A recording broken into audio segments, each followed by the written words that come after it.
Leo and Rena Beadle didn't worry much about finances. He made a good living as a network systems engineer for an oil company. Then Leo started his own computer business, and the trouble started. We went into this business with no capital, no real business plan, no real customers. The first 2 years, Leo struggled to build his client base. By this time, the couple had 5 boys. They used credit cards to pay for their personal and business needs. Soon, they were $60,000 in debt. We were always trying to borrow from Peter to pay Paul. We were paying minimum payments, and it just kept running a tab. Eventually, the couple fell behind on bills and couldn't pay their mortgage. They filed Chapter 7 bankruptcy and lost their home. I went through every room, and I sat on that packed box. And I said goodbye.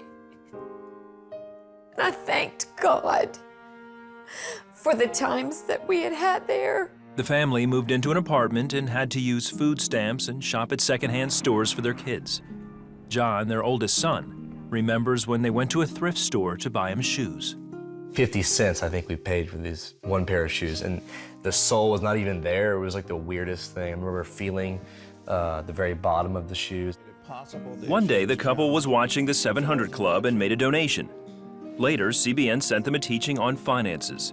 The Beatles learned how to live on a budget and consistently tithe. God says, test me in the tithe, and you give me, and you see if I won't open the windows of heaven. A few months later, Leo received an email from a friend about a systems engineer position that paid $90,000. This is kind of like God saying, okay, I see your heart. It's like the prodigal when he turns and the father comes running to him. That's what I felt like. Rena also got a full-time job with a local newspaper. Then a year later, they were selected to participate in the TV reality show Meet Mr. Mom. They won $25,000. They knew it wasn't luck. He will get money to you, you know, in the strangest ways sometimes. The couple built up their savings and stayed out of debt. They also taught their sons about the importance of living on a budget and tithing.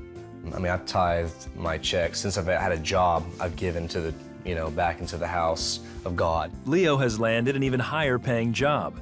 The Beadle family says being obedient and trusting God leads to financial blessings. God was there in everything, so we were able to come out a success. Just give, just be obedient. Obey the Father, and you will reap what you sow.